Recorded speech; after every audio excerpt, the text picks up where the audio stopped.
The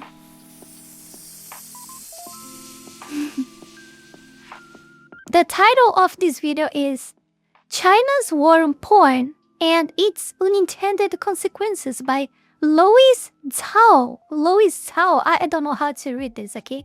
It's this name right here. Channel, okay? And perhaps the only one who has managed to implement it with such technology.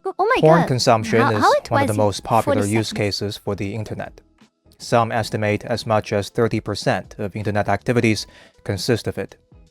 It's in this way that Gooners around the world, divided by culture, are united in their common project. There is, however, one group Gooners united in Gooning. Yeah. Of Gooners who seem unable to be a part of this great experience. They are the Gooners in China. Porn is banned in China, both its production and distribution. China is not the only country that does this by law, but it is one of the few that takes it this seriously in practice, and perhaps the only one who has managed to implement it with such technological effectiveness. As a result, it seems virtually impossible to find any porn on the internet in China today. That fact raises an intriguing question. How do China... Is that really true? I mean, it might be. The guy seems to live there. I mean, with this name, I can only think that he's Chinese, right? Or I don't know who looks like. Chinese Gooners go. I mean, do Chinese Gooners even exist? Because if they do, how do they engage in their practice when there is no porn? That question seems trivial on the surface, but it's rather profound. Pseudo-brains gooning finds their way. Indeed. To give a sense of scale, there are more than 1 billion internet users in China. And the year of 2024 marked the 30th anniversary of China's all-purpose access to the global internet. Global internet. Oh, why this reminds me not good stuff. This reminds me that China wants to create a separated internet from the global internet and wants to put my country in together with Russia and a few other communist ones. And this internet will be like closed from the entire world, will be separated from the www, you know? World Wide Web will not be more World Wide Web, yeah. This reminds me of this shit. I really hate this. A true decade development the size of Chinese netizens was 1,108 million, or over like 20% of the what there is a 15 here, 20%, 50 what of the global total. Okay. That's about 1/5 of all internet users on the planet. The fact is that by thoroughly banning porn, China has inadvertently performed one of the largest anthropological experiments in the world. It's created a condition in which 1/5 of the internet users in the world cannot do the one thing which the rest of us seems to primarily use the internet for. What can possibly go wrong? In today's video, I'm going to examine the unexpected results of this fascinating experiment. I'll talk about China's ban on porn, people's attempt at circumvention, and the lessons it contains about human nature. Before we move on, I should define a few terms for those. I love this cat. It always made me laugh when I see its face. I love to see in my audience who are less chronically online. I'll use the word gooning a lot in this video to humorously. You're not just using the word goonie a lot of this video. The word goonie is using a lot of the entire internet lately. That actually pissed me off. Refer to the practice of watching porn while masturbating. I'll also use the word gooners, which refers to those who engage in that practice. Wait, what are the meanings that he said? Also use the refer to the practice of watching porn while masturbating. Oh. Okay. I'll also use the word gooners, which refers to those who engage in that practice. I love this animation that he did. Anyway, let's get started first with how China managed to eradicate porn. The story starts with a technological infrastructure called the Great Firewall. Sarcastic cat. Can I get a Discord link, please? Help the guy out, guys, and send a link to them. To our Discord server, please. Great Firewall is China's state-run internet control system that filters the content coming into and leaving the country. It's quite impressive, really, as it allows the government to control their domestic online landscape with profound scale, filtering and shaping its content as they see fit. And one category of content the Great Firewall targets is porn. As a result, no foreign porn sites are accessible in China. Now, theoretically, it's possible to host a porn site from within the Great Firewall directly. What I think about this is what I implicitly I think it's very wrong way. Implicit. Oh, okay, forgot. It's what I mentioned like previously. Like for example, if they want to separate the internet from the rest of the world, it's because it's very simple. Even though with the Great Firewall of China, people seem to be a lot like, and not just a bit, a lot be able to do what they actually want. In this case, it's Goonie, but everything else that the government is prohibiting them to do, they are be able to do even with the Great Firewall of China. People like they will find ways. They will keep finding ways to avoid the control of the statement on their lives. We will get more harder and more harder, but people will develop new skills or whatever it takes to have a little bit more of freedom to do what they want, you know. And this just proves that, and the proof that they are like worried with that, and they don't want people to do what they want is aside of what the government wants them to do. Is that they want to separate from the worldwide web. Yeah, that's it. Directly to bypass its filter. However, doing so puts the operation squarely within the jurisdiction of Chinese law enforcement. As a result, such effort will likely be shut down quickly, with its operators landing in jail, so don't do that at home. Now, before the early 2010s, it was possible to find some porn sites in China. It was not a straightforward process, however. These sites were typically hiding on the last few pages of the search results and were riddled with pop-up ads and viruses. Around 2013 to 2014, an official task force was created called Jingwang, or the Clean Internet Campaign.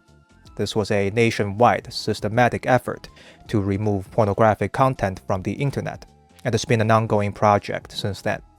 The reports of their work come out on an annual basis, where you can see a paper trail of their impressive accomplishments, like how many That seems to be a lot of stuff for reading. tens of thousands of adult websites they shut down that year, and how many offenders they arrested. They have done, and are still doing, a great job cleaning up the internet such that, at present, there is pretty much no porn online in China anymore.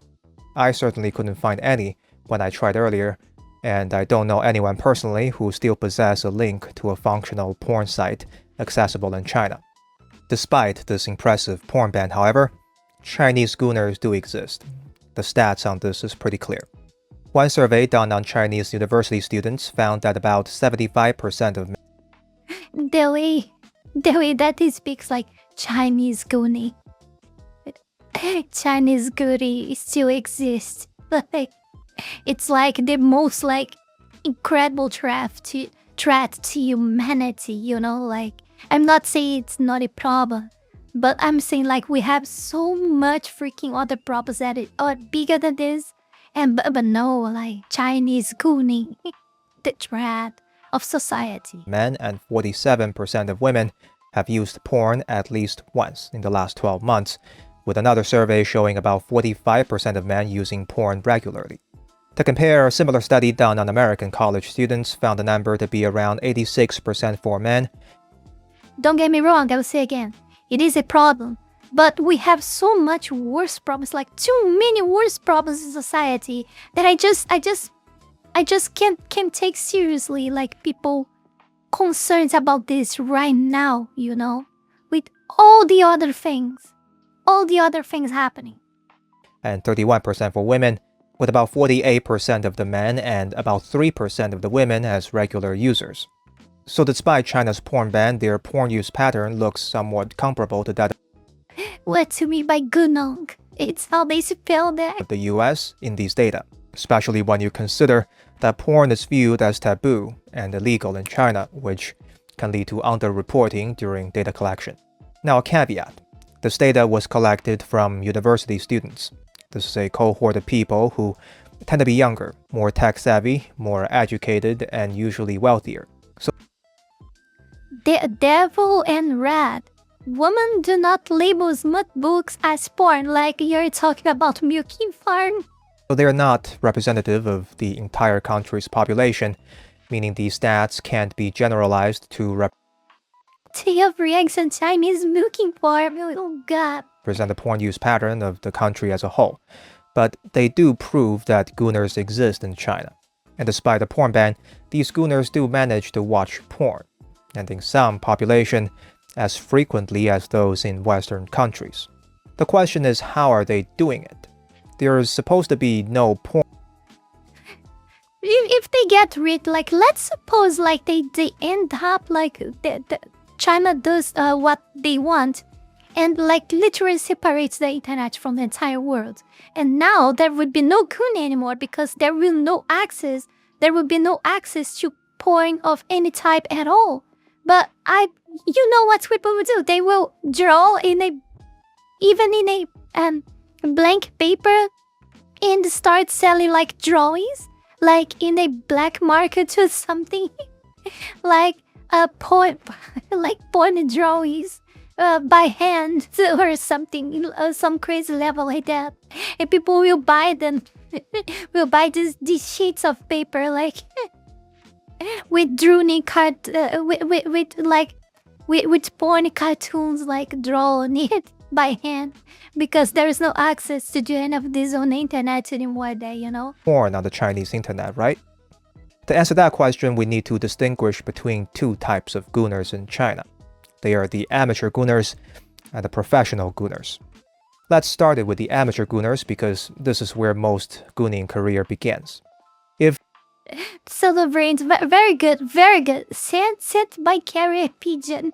Yeah. If there is no porn on the Chinese Yeah. internet, the first workaround is quite simple. What's the name of that? A crow. You look for substitutes. I want to call these substitutes softcore porn, but that's not quite accurate. This is because all porn is banned in China in theory, even the softcore variety. Therefore, to distribute softcore porn, their producers employ a content strategy called 擦边.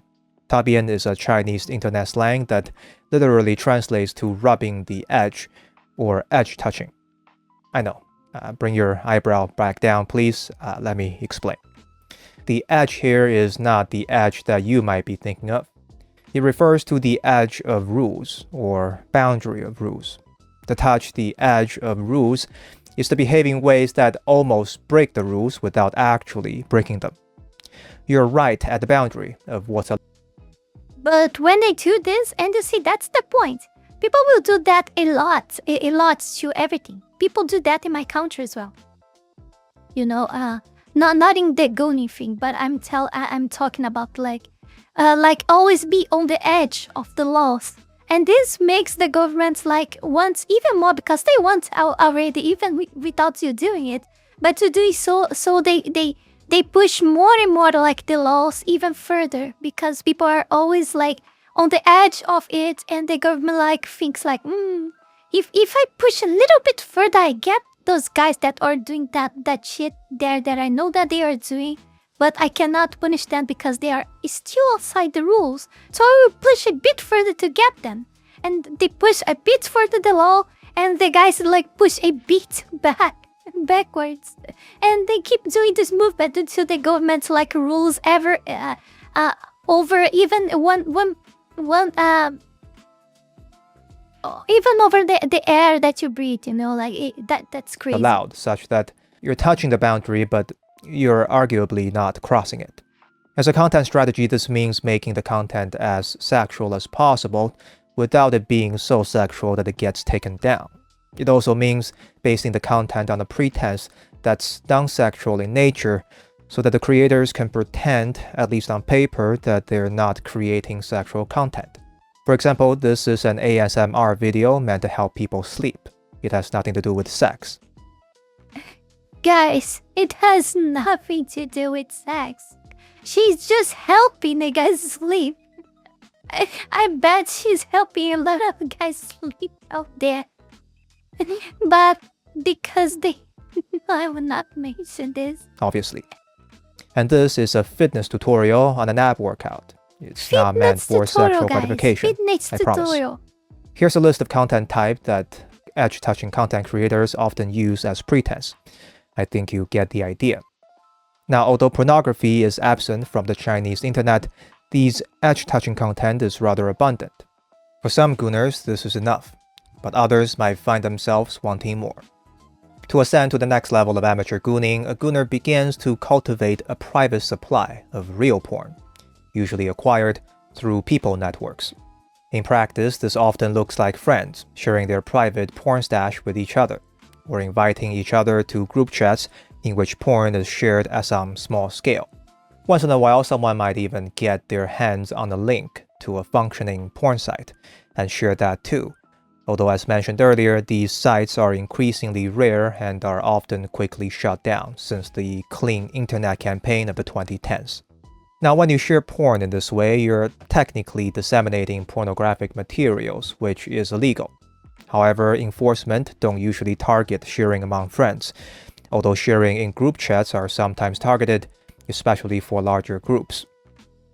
Okay, I don't know how people can do that. I mean, your sexual tastes or sexual preference are something so much private already that you don't bring it discuss it down. Some people don't even discuss them fully with their partners. And then you're gonna share with other person, be it online or even worse. It's you're gonna meet that person to share in an offline way, so you risk yourself less with the government doing that online. It's even worse. I have no words to describe this. This is insane. People need to be thirsty for porn or whatever insane levels to do the stuff. I just don't understand. I don't understand. In this way, the private supply of pornography in China is not dissimilar to the distribution of marijuana in American states, in which weed is legal, or in Canada. Sticky magazines. Oh my god, Before 2018, which was the year weed became legalized. I happened to live in Canada back then and remember a bit about what that was like. Weed was illegal on paper in Canada, but it seemed like everyone and their mother had done it. Cops didn't usually care about private consumption unless you were doing it right in front of them. They mainly targeted sales and distribution. Most people would have acquired weed through their network. You would know a friend who knew a friend who hopefully knew a dealer. And if you go to the right parties, it was not difficult to get your hands on some weed. The private supply of pornography in China functions similarly. The analogy isn't perfect since one deals with digital products while the other deals with physical ones, but the dynamics are pretty close. Now, one problem with relying on private supply for gooning is the lack of variety. Gooners outside of China probably take variety for granted. Frankly, the sheer variety of porn online is a little overwhelming. But for the amateur gooners in China, their variety can be limiting. Their porn stash mostly consists of whatever they can get from their network, which may or may not fit their preferences. Therefore, some amateur gooners who are itching for more variety might decide to shed their amateur identity and ascend to become a professional. At this point, I want to stress that turning pro in the realm of gooning is no trivial matter. It's a decision as profound as the journey is difficult, and it culminates in a process known as fanqiang, which literally translates to climbing over the wall. What wall, you might ask? Well, the Great Wall, of course. The Great Firewall of China. Climbing over the wall refers to a process of employing technological tools to circumvent the Great Firewall's censorship.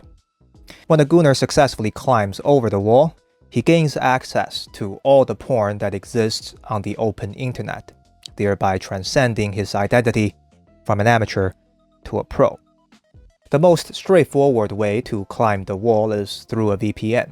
A VPN, or Virtual Private Network, is a software that routes your internet traffic through a server elsewhere. It can make it look like you're browsing the internet from another country, which effectively circumvents the Great Firewall.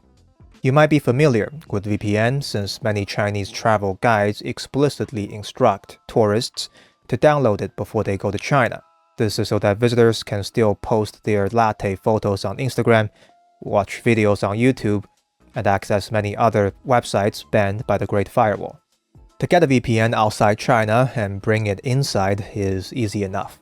One simply goes to the App Store and click download.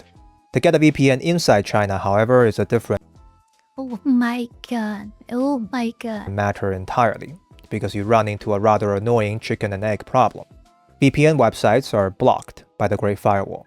To download a VPN, you need to go to their websites, but you need a VPN to get to those websites in the first place. So how does one resolve this circulatory nightmare?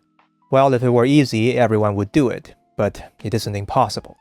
To begin with, the most straightforward method is to simply leave the country, download the VPN, then come back.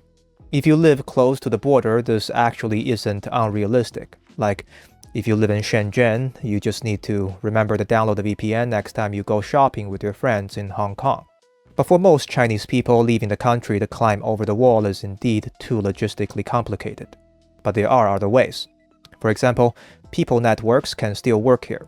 If you know someone who has a working VPN, you can borrow their VPN-enabled device to download a copy of the software for yourself.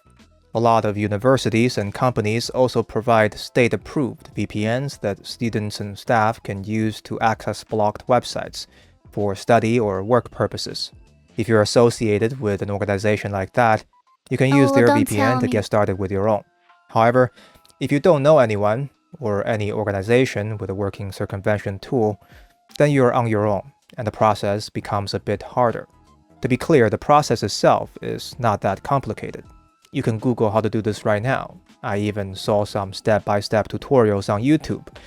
Realistically, you just need some capacity for effort, patience to follow instructions, and maybe some spare change for a subscription if you decide to use. I use it to use some free ones. I forgot the name now, but there is a bunch out there that free VPNs. But this is when I was like too much more stupid than I was today, than I am today, okay? Like I didn't know how terrible idea it is to get like a free VPN and use it. Like I didn't know the dangers that I have been causing to my computer, my files, and etc. Yeah. But nowadays I understand, so that's why I don't use it anymore. Nowadays I don't even trust the paid ones. To be honest, I don't even trust my ISP. I just don't trust everything. Internet related. I don't even know which one is worse actually. So yeah, I just try to have the less people possible involved in my connections. And that's it. But I use it to download VPNs to have access to games that weren't like available on my country, like online games that weren't available to my country. Like for example, I used to play I think it was Soul Worker, and it didn't have like a server in a global server. It was only available, I think, in Japan. So I used it to play that with VPN, and I think I had many other games as well. I just cannot recall the names now, but Soul Work is the example that I remember. And yeah, and I use it to download VPNs for that. Use a paid product. The problem though is that these how-to guides exist on Google, or YouTube, or Reddit, or many other platforms that are typically banned in China. The platforms that are not banned in China are often scanned and filtered on a regular basis, where information about how to climb over the wall are promptly removed. And I was like what? It was like, I think I was too like... I was very young. I don't think people know how to use a VPN on that. No, come on. If it's a nation, it would know already. But yeah, what I'm thinking, like, I'm actually thinking about myself, like, right now. And I was having a conversation with he today.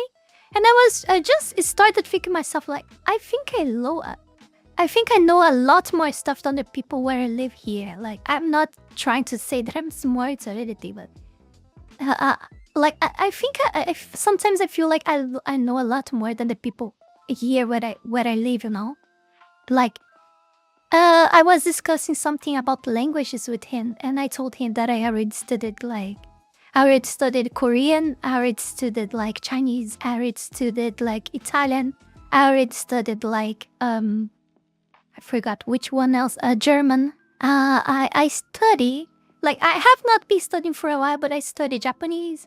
I know how to speak in English. Even though my Spanish is terrible, and it's probably because I don't like Spanish at all. But I understand a lot of Spanish as well. So yeah, like, I think I developed it too soon, man. I think it's probably because the way I was raised, I was always like very incentivized by my parents to do a lot of stuff since very soon, you know? And it's like, and I know that is the reason, because I read a lot of books from Stephen Krashen. And I know that's how, like, the brain works in the first few years of development. It changes your entire life. And my parents did that to me. And I think that's why I'm too much different from the people here, you know? I had too much, like, stimulus from to do many other the most things as I possibly could since very soon, you know? So we get chicken and egg 2.0 here. You need information about how to climb over the wall to climb over the wall, but you need to climb over the wall first. Okay, I need to be very clear. I don't know how to speak any of those languages, okay? But I'm interested in studying language. I forgot, like, I was telling him that I use it to read manga in German, and I had some difficulties, like, with some words, but I was being able to read mangas in German already. But because I never used it anymore, I just forgot everything. I really forgot everything. I can barely speak, like, basic words now in German because I never use it again, you know. And this happened, and I'm talking about German because it was the language besides Japanese and English that I studied the most than all the others that I talked about here, you know. And I forgot everything. I think Korea, I barely can recall, like, the symbols in sounds, the alphabet, those blocks that are actually alphabet symbols that you form them in blocks and read syllables. Syllables. Oh my god. And you spell them. I think I still know how to convert in sounds, but I don't remember anymore the meaning of the words, okay? In order to access that information. In other words, not only is the contraband, the information about the contraband is also contraband. As such, an aspiring wall climber typically needs to brute force their way out of the wall somehow, even with slow, unstable, or unsecure connection, for just long enough to access Google or YouTube or any platform where they can find the instructions about how to do it properly. It's not impossible, but it's no walk in the park either. And the project typically requires some degree of technical skills or digital savviness. That being the case, it's clear that wall climbing is not for everyone. Instead, it's a process that selects for people with particular sets of characteristics. Research shows that wall climbers tend to be younger, more urban, more educated, and of a higher socioeconomic class. This makes sense given what we know about the wall climbing process.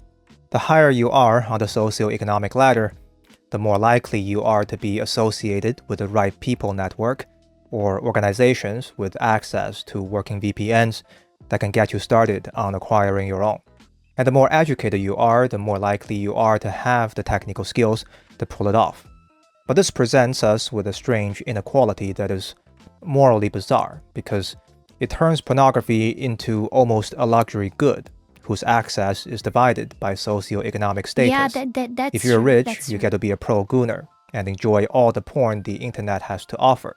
If you're broke, then you're stuck being an amateur with whatever scraps you can get from your friend's porn stash. Now, I call this inequality morally bizarre because I don't know how to feel about it. In fact, it kinda just looks funny. It generates a different feeling state from the conventional inequalities that we often hear. If you tell me that the richer you are in China, the more likely you are to get better quality porn and a larger variety of porn, okay, am I supposed to be mad about that? Is porn supposed to be some kind of human right where every human should have equal opportunity to experience? Like, isn't porn bad for you? So does that mean the elites have more opportunity for porn addiction while the poor are ironically protected from that risk? Anyway, I don't know how to feel. Oh, what the guy say totally makes sense. It actually makes a lot of sense. Yeah. That is true. About this. Do let me know. And I saw like some of you guys mention like if they are not gonna do this with women, like there because woman porn or books. And I have to tell you that China is aware of that and is taking care of like finishing with the women's porn as well there. So don't you worry about it. Your thoughts in the comments. I'll move on for now because this strange inequality is all the Chinese like milky farms will be ended. You can count on that. not the only unexpected consequence of In Russia, it's already a crime for you to be feminist. I saw recently. I think it was a video. It is not that recent. I think it's like 1 month ago. I saw in China Observer channel, if I remember, that it became like I think it was China Observer. I may be wrong. That Russia started to considering like feminism like as terrorism, and it will be treated like that. So yeah. China's porn ban. There are 2 more I want to share with you, and each is weirder than the next. You see, once you create a world where porn is hard to get, you don't just reduce supply, you also change what porn is. In most internet-enabled modern societies, porn is as accessible as tap water. Its abundance makes it boring. But in China, porn isn't tap water. It's a thing that you're not supposed to have. It's forbidden and taboo. And when you make a boring sex act taboo, you make it more enticing, which paradoxically makes it more appealing. This applies to amateur gooners who slowly expands their porn stash through People Network. It applies to professional gooners as well, when they finally succeed in climbing over the wall after a lot of trial and error. Now, one thing that's interesting about the professional gooners is that once you climb over the wall, what you find on the other side is not merely an open porn stash. What you find is the open internet itself. You unlock the entire global conversation, the good, the bad, and everything in between. In other words, you didn't just bypass a porn filter. You bypassed censorship entirely. And you should know that the Chinese government don't want you to do this, because the whole point of having the Great Firewall is control, to shape the informational landscape inside the country and decide what can be produced, distributed, and consumed. If everyone climbs over the wall, there'd be no point in having that wall. Fortunately, not everyone climbs over the wall. Yeah, In fact, that is most true. people don't. Not because they can't make the climb, but because on some level they don't care to climb. It takes effort, network, patience, and money to make the climb. Yeah, it's exactly like it will restrict the majority of people, but there always will be the ones that will want so much that thing that they will do the most like insane efforts to go after that, and they will end up like be able to get what they want in the end. That's it. And most people don't want to go through all that trouble. After all, if you can get everything you need inside the wall, why would you bother? That is precisely the counterintuitive feature that makes the Well, but when you do such things like that, you already cannot get everything that you want inside the border, you know? Because this is already something that you don't get inside. So yeah, that's really weird. It's just people that don't care about that one specific thing. The Great Firewall is so effective. It's effective not because it's a... Thank you very much, Mizuki Best Girls Are... What? Mizuki Best Girls Are Lost gifted a subscription. Thank you for the 5 gifted subs. perfect wall that's impossible to climb over. Rather, it's effective because it's annoying to climb over. The wall introduces friction, thereby creating a path of least resistance that points inward and erodes people's motivation to make the climb. In that sense, the wall is as much a technological infrastructure that reduces circumvention as it is a psychological infrastructure that reduces the motivation for circumvention. The dual-pronged attack seems to work very well indeed. Study shows that wall climbers are a minority of China's internet users. And of those who do climb the wall, most do so out of necessity for work or study or social reasons, like if you need to connect to Google Drive for work, or need an article from Google Scholar to complete a reading assignment, or you got friends on Facebook that you want to stay in touch with. Outside of that, the motivation to climb the wall seems rare. Once in a while, you might get someone who is into the rare hobby of critical thinking and want to climb over the wall to experience arguments from different perspectives and formulate nuanced opinions about the world, but that is a rare breed of human indeed. Just look at social media. Many people seem perfectly comfortable inside their algorithmic echo chamber, even when there is no wall preventing them from leaving their bubble.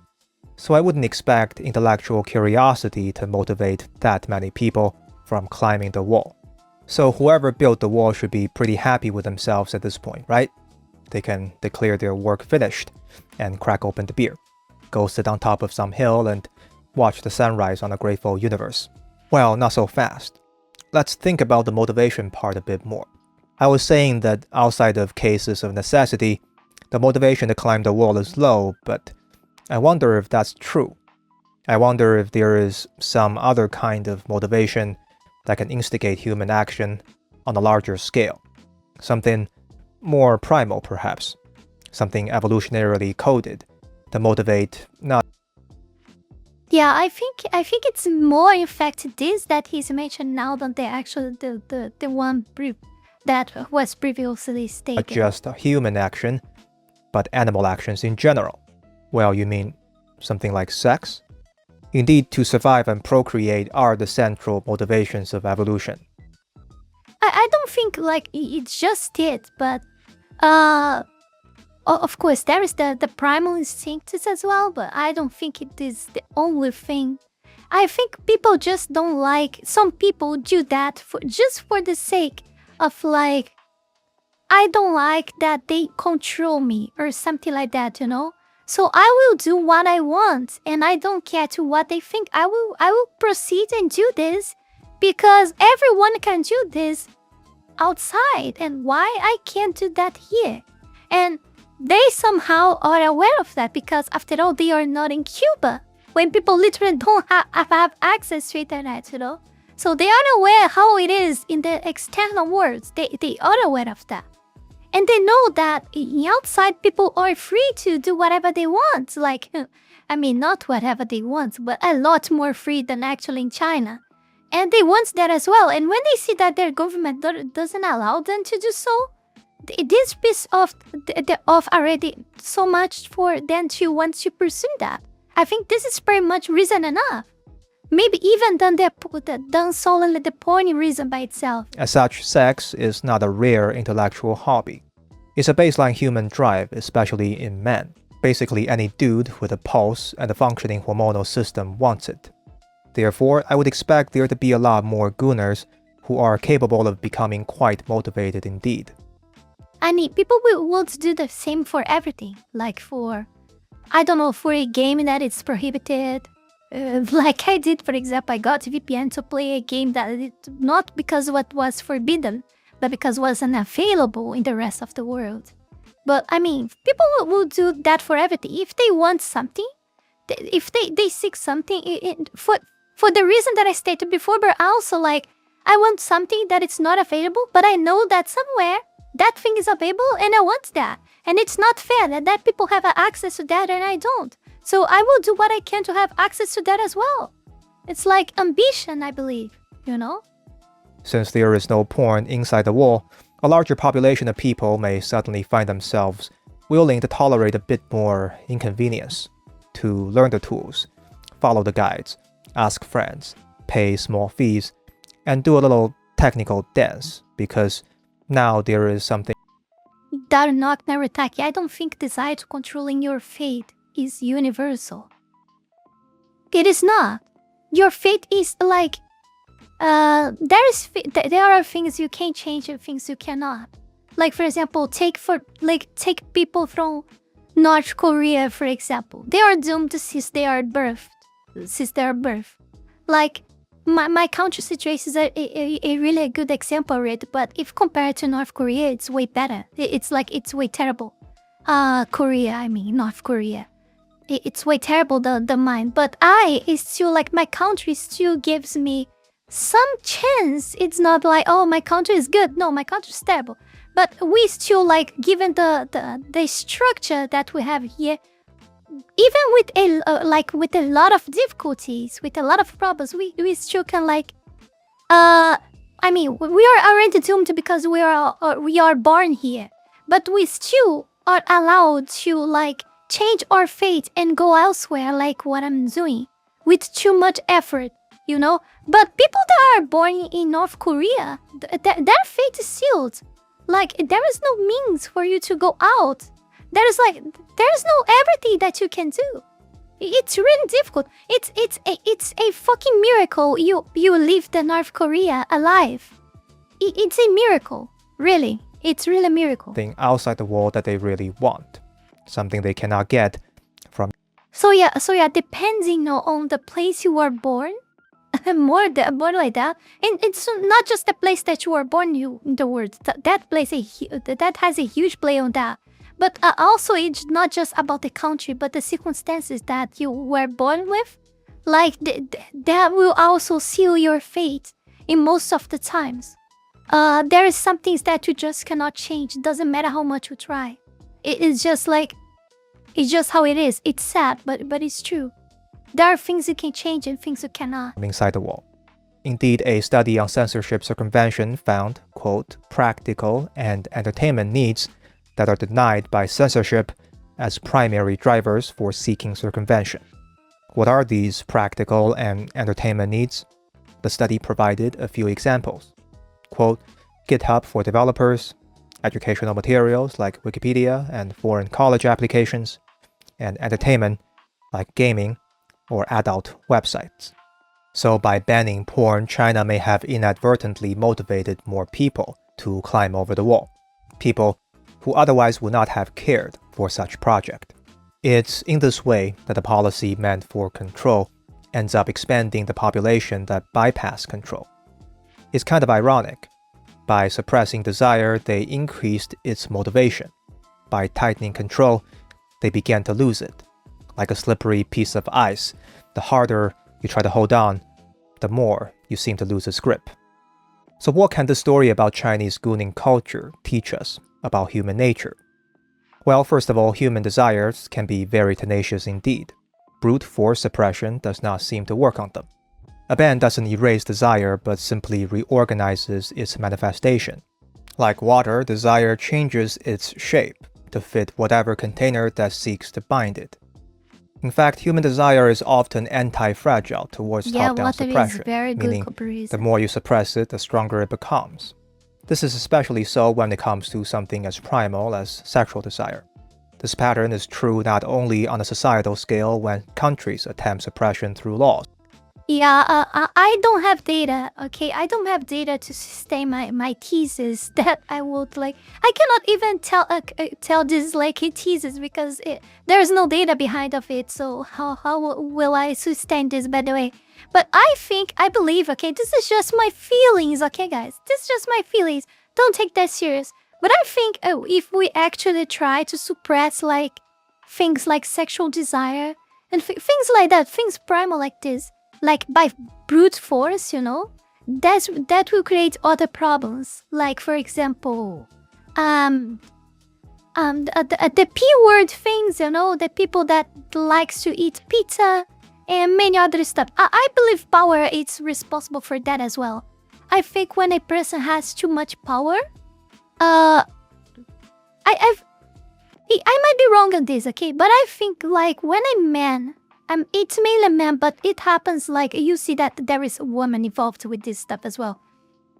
But I believe that when a man like reach huge positions of power and money, they become like pizza lovers, They become pizza lovers. That's it, In that sense, that you think, yeah, I'm avoid to say the word. They become pizza lovers when they reach too much power and money. Yeah. But I'm not saying that's only this. Like in places like China, there I try to suppress like porn and enemies of form. Like I bet like I don't know, okay? I don't have data or anything. But I believe the rates of people like raping people on the streets and things like that will increase because of this. There is no way it will not. I mean, like people don't have like any means to suppress like to release their desires anymore in a way that isn't harmful. So they will end up like doing like bad stuff, I believe, to relieve themselves. I believe that this is what's gonna happen. I'm not sure, okay? I'm just giving my 5 cents like opinion. It's also true on an individual level when we try to suppress our own desire. Here I will borrow an idea from Carl Jung. Carl Jung is a psychologist, famous for many things, including the concept of the shadow. The shadow refers to the unconscious parts of our personality that we're not consciously aware of and often actively reject. When we suppress our desires, the shadow is where they go. In other words, desires don't disappear, we just cease to be aware of them. And in the shadow, in the absence of our supervision, desires can fester and turn into something much more sinister and dysfunctional. That is, unless we stop suppressing our desires and start integrating them instead. This does not mean succumbing to our desire blindly and letting them run rampant. Instead, we face our desires with eyes wide open and integrate them into our lives in a way that is productive and functional. This is difficult to do, but it's much better than blind suppression. So next time when you want to suppress your desire by force, be careful. As you press down with your iron fist, you might find it slipping through your fingers and coming back at you in ways you do not expect. Alright everyone, that's it for tonight. If you'd like to read the scripts to these video essays, you can join my email newsletter. The link is in the description. Thanks everyone. See you next time.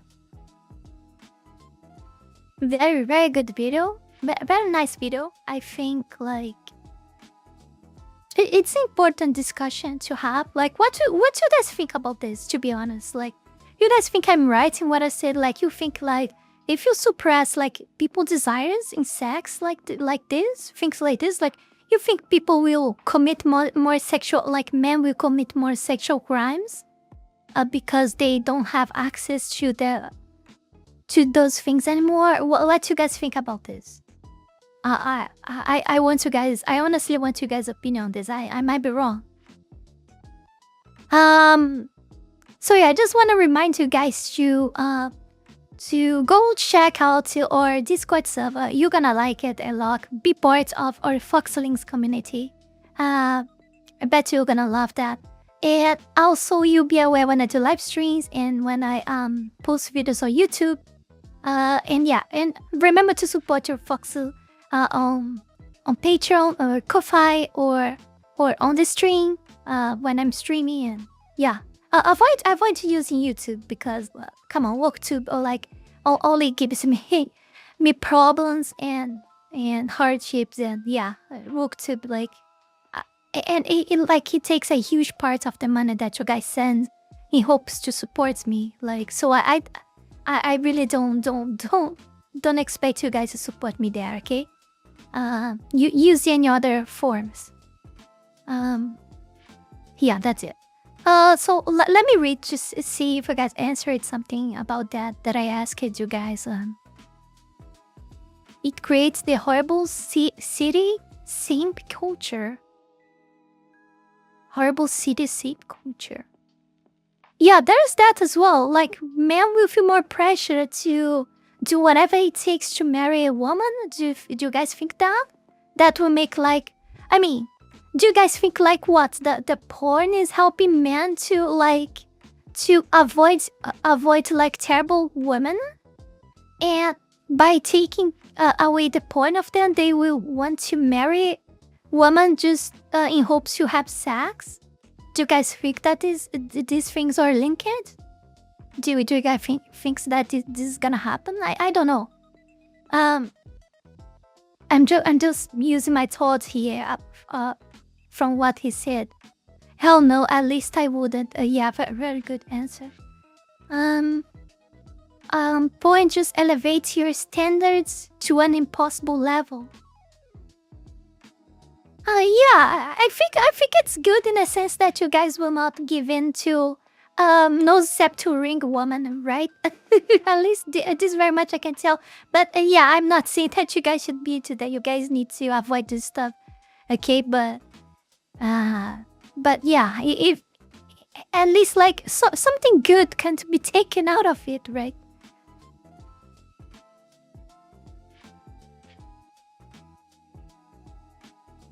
Porn is not great emo, but banning it does not remove the demand. That's true. That's true. People will find a way. People will always find a way. Yeah. Before we go any further, I want to take this brief moment here to thank all of you, my patrons, for the incredible support to my work here on YouTube, and especially my 5-Tail Fox tier member, Brian, and all of my 3-Tail Fox tier members, Wolonly Wolf, Fanny Sylvie, Hituralo, Zalost, Shirley Not Serious, Zealous Isaiah, Tayashi, Sucubus Bait, Mr. and Your Ethan, Max Tenor, Nuguchino, Abri, and TBCI. Thank you very much. You guys are amazing. Also thanks to everyone that have been supporting me on Ko-Fi, Kick, and to all of my YouTube members. You can support this channel life and growth with just $5 a month and gain access to many perks. This is less than a burrito. Check out my Patreon, link is in the description below. And that's it for today, guys. Don't forget to like, comment, and subscribe. Ja, mata ne!